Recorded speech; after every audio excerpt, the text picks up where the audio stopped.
Muy bien, Marta, pues estábamos entonces con el tema de, de que la gente tiende a consumir drogas cuando siente que la necesita. Esa es una frase que retimbra en mis oídos cada vez que yo tengo que platicarle a alguien el efecto de las drogas. Las drogas se sienten bien, te cambian la percepción del mundo, te tranquilizan, te dan energía, te quitan la ansiedad, te quitan el miedo, incluso te pueden sacar de la depresión. Algunas de ellas seguramente hacen cosas fantásticas en la gente. El problema pareciera entonces hacerte dependiente y exagerar, volver un hábito el uso de ellas. Y estábamos hablando de que el contexto psicosocial de la sociedad, de la gente que tiene más adversidad, pareciera ser más dependiente entonces de las drogas. El estrés como tal, la sociedad en la que vivimos, en la que es difícil desprenderse del estrés laboral, familiar, enfermedades de familiares, matrimonios, hijos pubertos, etcétera, etcétera. Todo el mundo anda con una carga de estrés en la espalda y a veces cada quien trata de lidiar de la manera más posible. Desde tu perspectiva como experta en neurobiología, en la neurociencia de la adicción, ¿qué podrías decirnos en relación a cómo hay que lidiar con esto teniendo tanta disponibilidad de drogas legales y ilegales en la alacena de tu casa, en la tienda y afuera, que te pudieran confundir para lidiar con esto, que es una parte de la adversidad psicológica? A ver, esa pregunta es complicada, quiero decir, en el sentido de que una de las cosas que vamos a empezar un poco por el final, es decir, lo que queda claro es que los adictos ya no pueden lidiar con eso, ¿no? Y que usan la droga como una manera de medicación. Aunque todos usamos las drogas o podemos usarlas como manera de medicación, para cambiar nuestro estado, ¿no? Nuestro estado subjetivo, nuestro estado mental, como tú muy bien has explicado.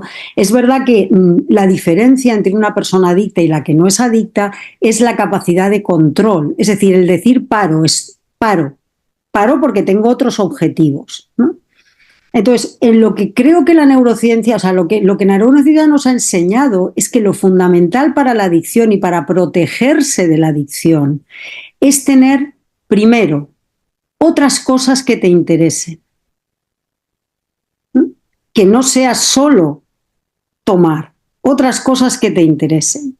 Es decir, muchas formas de disfrutar.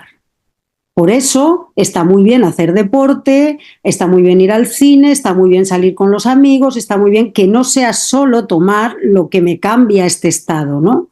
Está muy bien ser abrazado y abrazar, porque todo eso me va a producir efectos muy similares, aunque a veces menos potentes, pero efectos muy similares, y va a sustituir en cierta manera eso, ¿no? Me va a hacer sentir también bien. Esto, pero claro, si tú eres un enfermo adicto, esto ya no lo puede, ya no compensa, porque nada es más importante, nada vale más que la droga, luego esto ya no lo puedes hacer, ¿no? Entonces, lo ideal, y cara a la educación y a los niños y adolescentes, es muy importante que educarlos de una manera que tengan control sobre lo que hacen. Es decir, lo más importante de todo, porque esto se aprende, esto cuando tú llegas a la adicción ya lo has perdido, pero esto lo aprendes desde que eres niño. A poner límites a tu vida, a poner límites a tus deseos, a poner límites a tus conductas, ¿no? Y el aprendizaje de los límites es una parte fundamental de la prevención. Fíjate que los últimos datos que yo he leído de prevención, la prevención eficaz se acaba a los 16 años. Es decir, la verdadera prevención, lo otro ya le podemos llamar de otras maneras. Si hasta los 16 años o a los 16 años no has conseguido hacer que el cerebro de esas personas sea un cerebro capaz de controlar los deseos, de controlar las apetencias, de a veces dejarse llevar, pero otras no hacerlo, etcétera, etcétera, luego va a ser muy difícil. Tú podrás reeducar, pero te va a costar mucho más. Entonces, lo que la neurociencia nos ha enseñado es que es muy importante educar a la gente, a los niños y a los adolescentes, en el control de su propia conducta y en que toda conducta tiene límites y que sentirse mal es parte de la vida. Claro. Es parte de la vida. En otras palabras, parte de la prevención, diría con lo que me acabas de decir, es enseñar a los pequeños a lidiar con la frustración. Totalmente, absolutamente sí. A que a veces sentirse mal es válido y lidia con eso. No tienes que ponerte nada para cambiarlo. Totalmente. Y una de las cosas que yo critico mucho, yo no sé si en México eso ha llegado, y esto que voy a decir espero que se entiendan bien, en España en estos momentos hay una obsesión desbordada por la salud mental, lo cual está muy bien, porque hemos pasado muchos años o muchos siglos sin hacerle caso ¿no? a la salud mental, eso está muy bien, pero estamos empezando a pasar al otro lado, es decir, en cuanto yo me siento un poco triste, ya tengo un problema mental. En cuanto yo tengo angustia, ya tengo un problema mental. En cuanto a mí no me apetece lidiar con esto, ya me voy al psicólogo a ver que me ayude. ¿Vale? Y esto no es un problema mental, esto no es falta de salud mental, esto es la vida. Y la vida a veces te va bien y a veces te va mal. A veces es buena y a veces es mala. A veces estás muy contento y otras veces estás muy fastidiado. Y es la vida. Y lo que hay, como tú muy bien dices, es aprender a lidiar con eso. Entonces, claro, usar drogas para lidiar cada vez que te ocurre algo que no te gusta no es aconsejable. Yo no digo que no las uses, pero intenta otras estrategias que al menos sean variadas, ¿no? Claro. Que no suplan, el químico que no supla lo que en tu adecuación biológica tendrías que estar haciendo. Efectivamente. Es decir, tienes otras cosas. Lo que pasa es que esto no sirve de nada contárselo a un adicto. Yo creo que sí que sirve contárselo, pero lo que no vas es a cambiar la conducta de un adicto por este discurso, ¿no? O por esto que estamos hablando. Pero esto es fundamental en la prevención, fundamental. Porque lo que nunca deben hacer los niños y los adolescentes es tomar drogas. ¿Por qué? Porque cuando lo hacen, tienen cerebros mucho más, potencialmente más vulnerables, que van a acelerar el camino. Entonces, lo que hay que enseñarles es que usen otras estrategias, no la droga. Marta, y aquí acabas de tocar un punto importante. Déficit de atención e hiperactividad y Ritalin, metilfenidato. Ajá. Una droga legal de un pseudopsiquiatra a un niño que aparentemente la necesita, que eleva dopamina y noradrenalina en la corteza prefrontal. ¿Hay evidencia de que algunos medicamentos como ese pudieran predisponer?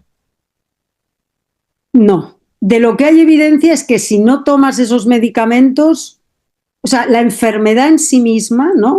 El patrón TDAH o hiperactividad, el síndrome de hiperactividad, en sí mismo crea una vulnerabilidad. Porque el problema, y eso no nos vamos a meter ahora porque tampoco es de lo que estamos hablando, pero en esos enfermos, en esos niños, hay una alteración, un desequilibrio muy grande en sus circuitos frontales y lo que hace el metilfenidato o la anfetamina en otras de sus versiones es regular esos circuitos, ¿vale?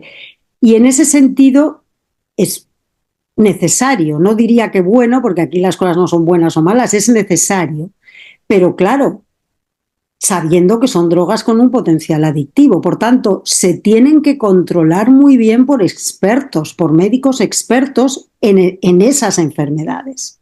Claro, hay un mito que desconozco si sea cierto, en que muchas mamás o papás de hijos con déficit de atención terminan consumiendo el metilfenidato para aguantar el ritmo.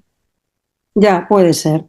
También te digo que hay mucho mal diagnóstico de ese trastorno. O sea, yo creo que yo no tengo las estadísticas y no, pero yo creo que hay un tercio de los diagnósticos que no son acertados y que no tienen que ver con una enfermedad, sino con dos cosas. Uno, diferencias en el desarrollo cerebral. Hay niños o niñas que maduran mucho más tarde y que, por tanto, durante mucho más tiempo tienen una conducta infantil, inadecuada, pesada, como queramos llamarle. Pero eso no es enfermedad, eso se llama diferencias individuales.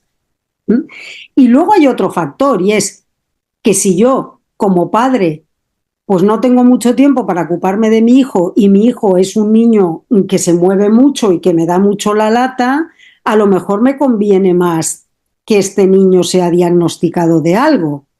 ¿Me explico? Yo no estoy culpando a los padres, digo que muchas veces en ese sobrediagnóstico que se está haciendo no hay enfermedad, lo que hay es un retraso o un desarrollo más lento o bien una inatención por parte de los padres. Porque no es verdad que todos los casos diagnosticados sean un TDAH. Esto es clarísimo. Exactamente no te podría estimar. Yo estimo que un tercio no están bien diagnosticados, pero puede ser más o menos. Claro. Y hace rato mencionaste algo importante. Niños y adolescentes no deberían probar droga. En parte es entendible que el cerebro de un niño y de un adolescente está en transición hacia la plasticidad de un adulto. De por sí la pubertad, que es el inicio de la adolescencia, comienza como una serie de cambios afectivos complicadísimos. Y meterle sustancias adicionales que pudieran afectar esta plasticidad, pudiera terminar en cambios terribles en cuanto a futuras adicciones. Y ahora te quiero hacer una pregunta casi final. Sé que no es tu experiencia la política en relación a las drogas, pero como experta seguramente la has escuchado. Hay países que han legalizado las drogas y otros que no, como México, que incluso son criminalizadas. ¿Cuál sería un futuro alentador para lidiar en la sociedad con las drogas? ¿Crees que la legalización de algunas drogas es el camino o definitivamente crees que no? ¿Sabes lo que pasa? Que ese debate es un debate social, no es un debate político, sociopolítico, no es un debate académico. Yo te puedo hablar como individuo, como persona libre, pensante, no como académica o investigadora, porque no hay tantas razones a favor como en contra. Es decir, no hay datos reales, o sea, hay datos que te dicen que efectivamente la legalización de las drogas permite un control mucho mayor. A la vez hay datos que te dicen que cuanto más disponible está una droga, más adictos hay. Miremos el alcohol frente a la cocaína, ¿no? Entonces, es decir, aumentamos la disponibilidad, aumentamos el número de adictos, pero a la vez, si penalizamos el uso de las drogas, no reducimos mucho el número de adictos, pero nos convertimos en una sociedad que tiene otros problemas mucho mayores, ¿no? Entonces, yo como individuo, no como científica, como individuo, lo que pienso es que las sociedades deberían empezar a estudiar la posibilidad de la legalización. Pero esto es así no para todas las sociedades, no somos todos iguales, no todos los países tienen el mismo nivel de desarrollo, no tienen el mismo nivel educativo, es decir, tú no puedes generalizar el mensaje. Pero hay países que deberían planteárselo o al menos hacer un esfuerzo por estudiar cuáles serían las alternativas, si legalizar, no legalizar, despenalizar, porque una cosa es legalizar, otra es despenalizar, porque lo que no tiene sentido es que las cárceles estén llenas de adictos, eso es absurdo, ¿no? O de gente que utiliza las drogas. Entonces es un debate muy complejo, Genaro, y no es un debate académico, no tiene que ver con la ciencia, tiene que ver con la sociedad que queremos. Claro. Marta, y un poquito para finalizar esta, esta entrevista, este podcast, con miras a que la neurociencia nos lleve a vivir mejor, ¿qué mensaje le darías a lo que nos escuchan en relación a la adicción de las drogas? Pues que cuanto mejor entendamos el cerebro, cuanto más entendamos lo que las drogas hacen en el cerebro, más podremos ayudar a la gente. Es decir, es importantísimo porque yo creo que los mensajes fundamentales que tiene el campo de estudio en la neurociencia, en la adicción, vienen de la neurociencia. Por ejemplo, en el tema de las terapias que están funcionando no tienen nada que ver con las terapias antiguas. Tienen que ver con cómo podemos cambiar el funcionamiento de los circuitos del cerebro cuando la droga llega, o cómo podemos prevenir que la droga cuando llegue haga lo que hace. Y eso se lo debemos a la neurociencia. ¿Está funcionando las terapias de dar metadona a los adictos a heroína? No. Eso realmente ya no es ni terapia, eso se llama reducción del daño. Claro. Las terapias que están funcionando, Genaro, tienen todas que ver con educar al lóbulo frontal, al lóbulo prefrontal y diríamos al cerebelo, en eso estamos. Es decir, tenemos un proyecto ahora que va a empezar con la neuroestimulación del cerebelo, porque neuroestimulando el cerebelo puede ser que controlemos algunas de las de los procesos estos alterados, pero también hay datos de neuroestimulación de la corteza prefrontal. La cuestión es que, entendiendo todo lo que la neurociencia ha aportado, nos permite entender cómo mal funcionan estos circuitos y qué podemos hacer para que lo hagan de una manera más adecuada, ¿no? Y entonces, bueno, pues ese es el futuro de la terapia. De hecho, y con esto ya acabo, cuando tú educas bien a tu hijo, lo que estás haciendo es aumentar su capacidad prefrontal, mejorar el funcionamiento de sus circuitos prefrontales, y eso lo protege. Posponer la recompensa inmediata, por ejemplo, paulatinamente quizás sea. Por ejemplo, lo que se entrena, las terapias de ahora, lo que están es entrenando a adolescentes para prevención, por ejemplo, están entrenando con determinadas tareas que de alguna manera aumentan la capacidad de esas zonas del cerebro, y con la repetición de esas tareas tú tienes un cerebro mucho más protegido porque tienes mejor lóbulo frontal, vamos a decirlo así, ¿no? Entonces el impacto de la droga va a ser menor. Claro. ¿Crees que ese entrenamiento tenga un efecto epigenético incluso en las personas que tienen esta predisposición genética? No, claro. Absolutamente. El mecanismo de acción de cualquier terapia es epigenético. O sea, la que sea, sea terapia, por ejemplo, voy a poner un ejemplo. Si uno tiene problemas de adicción o un familiar los tiene y se apunta a un grupo como Alcohólicos Anónimos, está haciendo algo. ¿Por qué sirve? ¿Por qué funcionan Alcohólicos Anónimos o cualquier otro grupo de terapia? Porque está sustituyendo el control que el individuo ya no puede hacer por sí mismo. No hay un control interno, pero hay un control del grupo externo, que hace que mi conducta se ajuste mejor a eso que estamos diciendo, ¿no? A poder evitar la recompensa inmediata, a evitar recaer. El grupo te protege porque tu mente ya no puede hacerlo. Claro. Pues Marta, este tema da para muchísimo más charlarlo y platicarlo. A mí me da muchísimo gusto que hayas aceptado esta invitación. Para mí es un gran honor volver a saludarte, volver a verte bien, que nos compartas todo lo que tú sabes. Esperemos que pronto nos podamos ver, ya sea aquí en México, en España o en algún congreso del que a veces coincidimos. Te mando un fuerte abrazo y todo lo mejor. Y muchas gracias por compartirnos en este podcast de Neurociencia para Vivir Mejor. Muchas gracias a vosotros. La verdad es que he disfrutado mucho, y esto de conversar entre amigos y que sea útil la conversación es increíble. Gracias por pensar en mí. Al contrario, eres la persona ideal para hablarnos de este tema. Muchas gracias y nos estamos saludando pronto, Marta. Hasta luego, Que estés muy Genaro. bien, gracias. Hasta luego.